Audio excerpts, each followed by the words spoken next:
Okay, Mikado, you can go right on ahead. Shoot. All right, awesome. Cool. Well, yeah, thanks for having me here. My name is Mia, and I am one of the co-founders of YAP DAO, which is a service DAO. And we provide PR and marketing services to a lot of DAOs, DeFi projects. Just kind of, I'll give you a brief overview of kind of how we started when we started, and then how the growth is going so far. So we launched last summer, in July of 2021 during ETHCC, and we were founded by four of us who were all at the time working for YAP Global, which is a specialty PR agency, a more traditional PR agency servicing crypto and DeFi projects in the space. The main reason that we wanted to launch a DAO, number one, it was kind of this time when a lot of people were launching DAOs. It was a very, kind of popular thing to do. But the main reason was we wanted to work with other DAOs, and it just felt like having this traditional agency model, it wasn't the best model to be working with other DAOs. We wanted more kind of crypto native and DAO native people to be working with. And so doing it through a DAO to another DAO just kind of made the most sense for us. We also wanted to find more non-technical people in the space who were doing similar work to us. So we felt that by launching a community, specifically a service DAO, was a really good way to find those like-minded people. This is just our one-liner here at the bottom. So YAP DAO is a community that provides communication and marketing support to the DeFi and DAO world. So what is a PR and marketing DAO? Well, we're a non-technical DAO. And if anyone is familiar with Raid Guild, we basically just copied their model. So they provide web development, design services to DAOs in the space. And we wanted to do that same thing, but for our expertise, which is organic and earned media. So these are basically the services that we offer. The main thing that we do with a lot of projects that's a very quickly turned around service is we do messaging for other DAOs. So we help people carve out their one-liners, their industry narratives. We'll help them write team bios. We've edited white papers, done things like that. And then in terms of more media-focused services, we help people with news announcements. So if a DAO is launching or they do a raise or something like that and they're looking for earned media, we come in and we help them write press releases. We also help pitch feature stories. A lot of our role in the space is just introducing people to the right journalists. So, knowing what someone is writing about and then being connected to projects who they could interview and talk with is one of the main services we offer. We help, anything from copy editing, internal comms to writing tweet threads. Anything non-technical that could potentially involve PR and marketing are some of the services that we offer. So just touching on our model here, how it actually works. It's a pretty simple process. So when someone is interested in our services, which are mostly PR and marketing at this time, although we'd love to evolve into offering design services, then interested projects will come and find us either on Twitter, Telegram, or Discord. They'll fill out our form, and that allows us to assess how we can help them. And then it's a very organic process of members within YAP DAO self-aligning and deciding to take on the work. So that part happens really fast. Recently, we did some work with Pizza DAO. They reached out to us. I think they had DM'd me, and then I posted in our main Telegram group, just kind of explaining hey, here's this project. They want our services. And then people just organically align and kind of volunteer to take on the work. That forms a working group with that client. Then we start a separate chat with the group and kind of just take it from there. So these working groups that are pretty organically formed, they're responsible for all of the work with the client. So I think kind of one challenge at the beginning was a couple of us, it was me and another core member, we were doing everything when it came to, bringing up smart contracts and payment and figuring out deliverables. But now we've scaled to the point where the working group is really responsible for everything. They're responsible for presenting a strategy to the client. They're responsible for payment. And they're also ultimately responsible for deliverables. So for every working group, there's basically one lead who is serving as the project manager. And they are responsible for ensuring that number one, that the project pays, but also that our work is being done properly.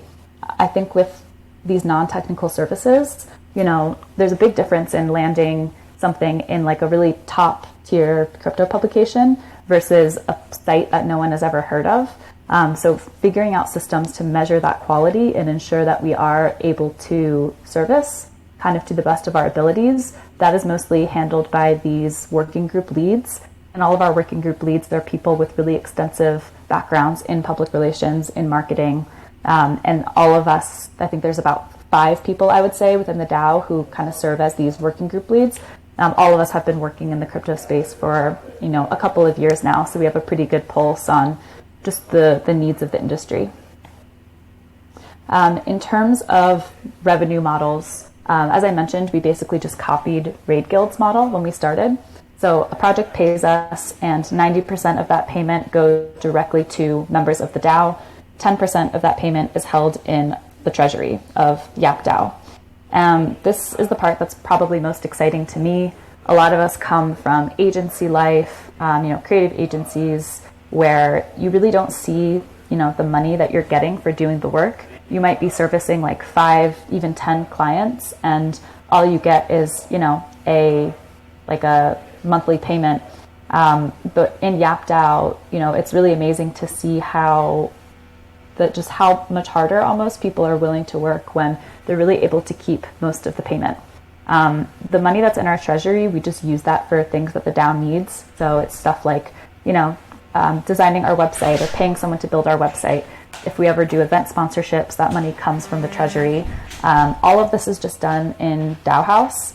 We launched on DAO House. We use their system of kind of having these separate minions and vaults in order to collect payments. And we also, I guess the important note too, is that people who are working on the project, they get 50% of the payment when they agree to work on the project, but then they don't get the rest of the payment until the work has been completed properly and the client is happy. So that's just kind of insurance for us to make sure that as we're expanding and onboarding new members, again, that quality is kind of controlled because you're not getting fully paid until the project is done properly. Cool. So yeah, this slide is just a couple of case studies of our work so far. So these are some projects that we've worked with. We were able to help with the announcement for Moloch V3, which happened at ETH Denver. We actually collaborated with PubDAO on this one, which is Decrypt's DAO. These are just some other headlines showing you the types of narratives that we're working on with our clients. Sometimes people want to get press for announcements. So like this one in Cointelegraph for Pizza DAO, this was when they were doing this global pizza party for Bitcoin Pizza Day, and they wanted to generate some buzz on it.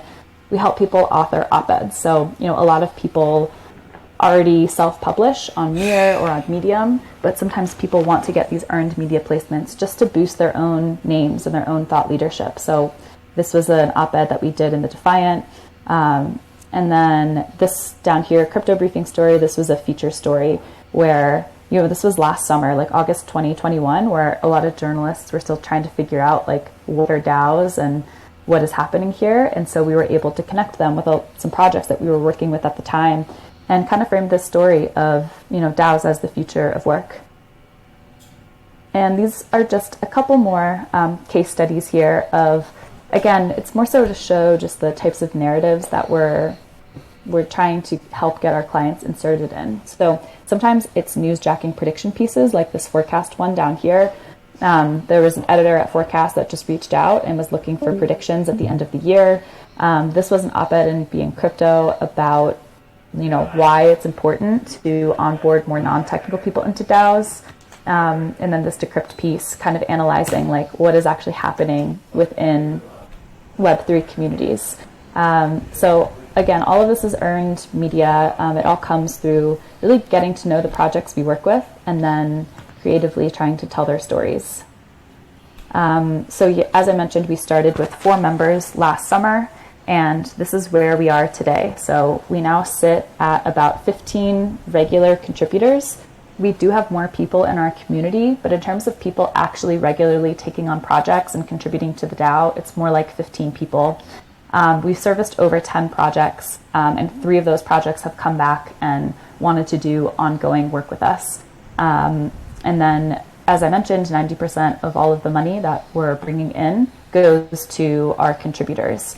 So having this kind of revenue model from day one has been a really great recruiting mechanism for people who are in the space. There's a lot of people I meet who are contributing to a lot of DAOs. They're spending a lot of their time in Discord, a lot of their times being involved with the community, but a lot of the time they aren't getting paid for it.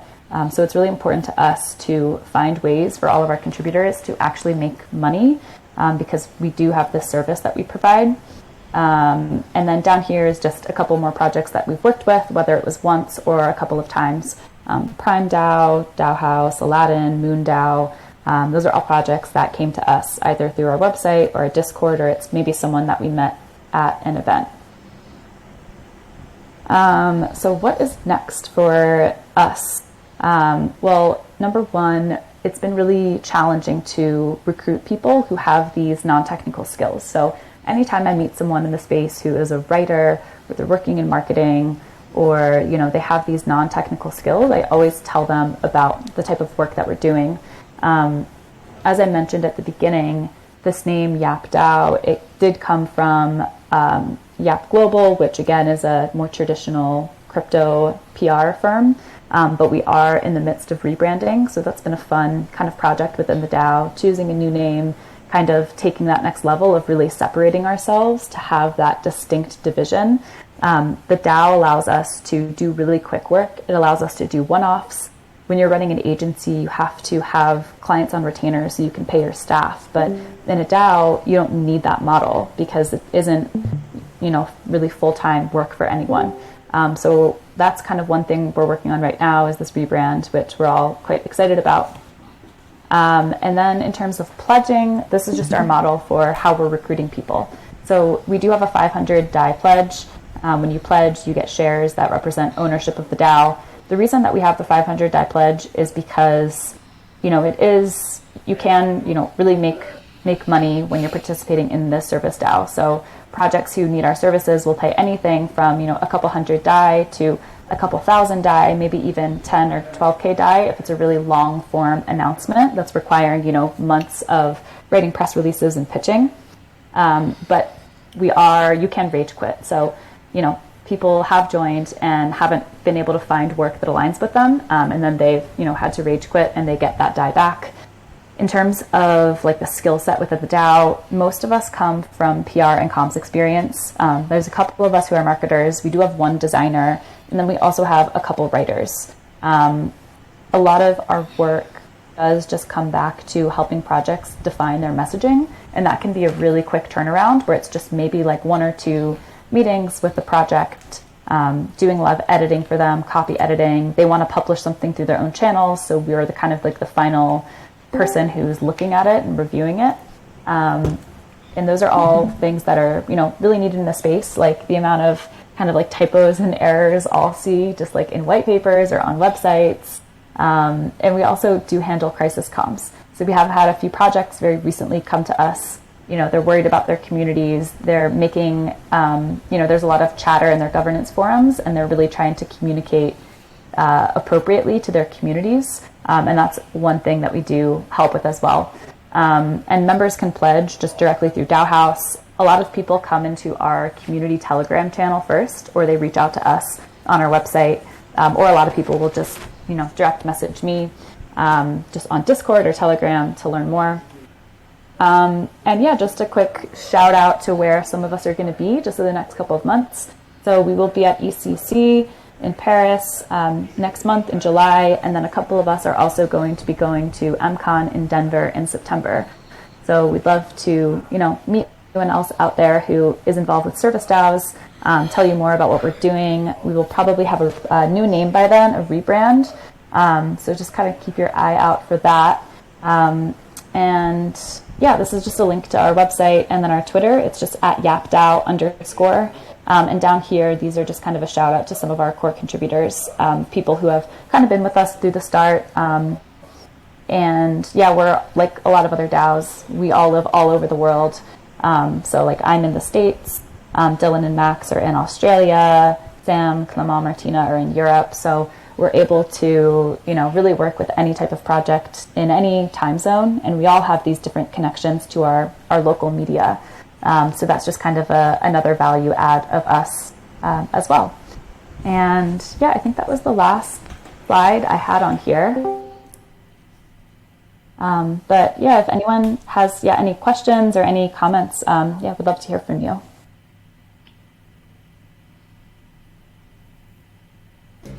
Awesome, thanks, Mia. I had a question about like when people want to join the DAO, and they're pledging through DAO House, are they what's the kind of off-chain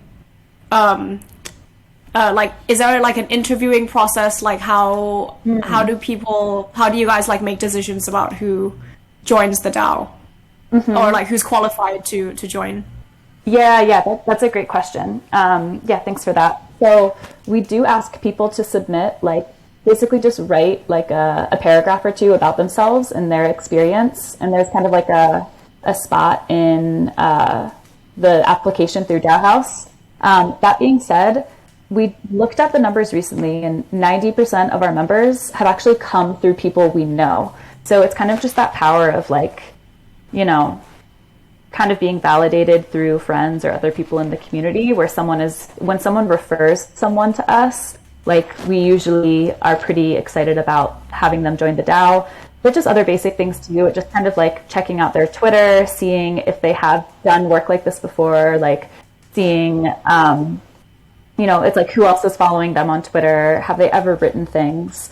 So we will sometimes do just a little vote in our Telegram channel. And then once it's approved, we'll all go and vote up the contract on DAO House. Oh, awesome. Thanks. I guess another question, are for the members, for the 15 contributors that is in YAP DAO so far, has anyone only recently made the transition from just non-crypto, non-Web3 marketing to now doing marketing for Web3 projects? And if so, what's the transition been either for them or for you? What is kind of the main differences between doing PR for, I don't know, a traditional company or a Web2 organization versus crypto native things? Yeah, it's really interesting because at the heart of it, it's the service that you're providing is still basically the same. So it's the metrics of success are the same. If you're in marketing, you're trying to up the Twitter, impressions on your Twitter, impressions on your website. And with PR, it's you're trying to land media. So we did have someone recently who joined who came from Web2 marketing, had never really worked in crypto before, but he was fascinated by crypto. So he was trying to figure out how he could contribute. By far the biggest learning curve was teaching him how to lurk in Discord, teaching him which accounts to follow on crypto Twitter. And it's also just a little bit of a different communication style. When you're trying to pitch something to a mainstream publication, it's very formal. It's very technical, and you have to kind of have all your materials really well written out. But when you're working in crypto, you can just DM a journalist on Twitter and kind of just quickly pitch them and send them some information. It's very casual. Sometimes you're communicating in GIFs and memes and emojis. So I think a lot of us who come from this more traditional sometimes corporate experience, you have to untrain them to remember that at the heart of crypto, it's a lot of just different communication style. So that was probably for that person, it's been really fun watching him get really into it. And he didn't even have a Telegram when he first came to us. And then I saw him at NFT NYC last week, and he was then he was the one telling other people oh, get on Telegram. Nice, that's awesome. Thank you so much, Mikado. That was so helpful and insightful. So does any other person have a question for her? I have a question. Okay, cool. Hi. Yeah, I was wondering if have you seen a decline in potential interested clients because of market conditions? Does that affects you as a recently new DAO? Yeah, that's a great question. We have been really fortunate in the sense that it's actually been, we haven't been able to take on all the projects that we've wanted to due to a lack of people in the DAO with enough free time to service projects. So we kind of just keep a record of any project who ever reached out to us. And if at the time we weren't able to service them, now, like you mentioned, with things changing a little bit in the space, we've kind of gone back to some of those projects and have been, kind of like reached out the olive branch again to work with them. So we've been lucky in that sense of, there were people that wanted to work with us a few months ago when we didn't have capacity. And now they are at a time where they really wanted these types of services. And I think also, like at first, we were only accepting payment in stables. Now we've become a lot more flexible. We did a project recently where we accepted some NFTs and like a little bit of ETH. And so that has just required us to change a little bit and just be more flexible on the payment terms and really be able to accommodate anyone. We've also, like for another project, we had kind of sorted out a fee and they were about to sign, and then they came back to us and were like, look, like we really want to work with you guys, but we just don't, have as much in our treasury as we did a couple months ago. So again, we were able to just kind of lower our fees. And that is the fun thing about the model, is like you can be really flexible. Like everyone's needs are different. So like someone might initially think that they need like this big like media blitz and PR launch, but it might be more than their budget allows. So you can kind of scale back and really work with them to figure out something that fits. Right. I have another question. You said that most members of the core team didn't have enough time for some projects. Does that mean that they were working in other DAOs? How does that work for core members? Yeah, so that's a great question. I think all of us at this point work full time, either in crypto PR, in traditional PR, and then same with marketing, like traditional marketing or crypto marketing. So for all of us, this is just kind of a side project. It's a way to make additional income. It's a way to be part of the community with each other, where we're kind of sharing contacts. And so I think one of our DAO members, Dylan, like he lives in Australia and he actually works for this like really, really large public relations firm. They service like Tesla and they do stuff with like the local Australian government, but he's also like kind of a degen and he just like loves crypto. So for him, this is sort of a way for him to like be involved in the community. I think kind of like until he'd be ready to like, really make that leap or kind of like make that jump into doing it full time. It's like a way to kind of test the waters and kind of see what the landscape is like. Because I think maybe people here relate to this. I think it can be challenging when you are in, a full-time job and you have benefits and you have paid time off to then make the leap full-time to DAO. It can be a little scary. So this is almost like a soft transition to test it out, like really see the power of keeping 90% of the revenue for yourself and like realizing just it's like a mindset shift. It's like, oh, I actually own this thing. Therefore, I'm going to, work hard to contribute to it and like make sure that the quality is being upheld. Great. Thank you. Awesome. Yeah. Thank you all so much for listening. And feel free to DM me here on Discord or join our Telegram group, find us on Twitter, etc. We always love speaking with projects. So whether you want to talk about service DAO models or if there's any other projects you're involved with that have been thinking about how to handle PR or marketing or just like general communications, this is the stuff that we just love chatting about. So always feel free to reach out. Yes. Thank you, Miakoda.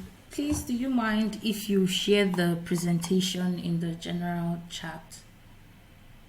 Sure. Yeah, happy to. Okay. All right. Thank you all. Okay, thank you so much. On that note, we'll need to end this.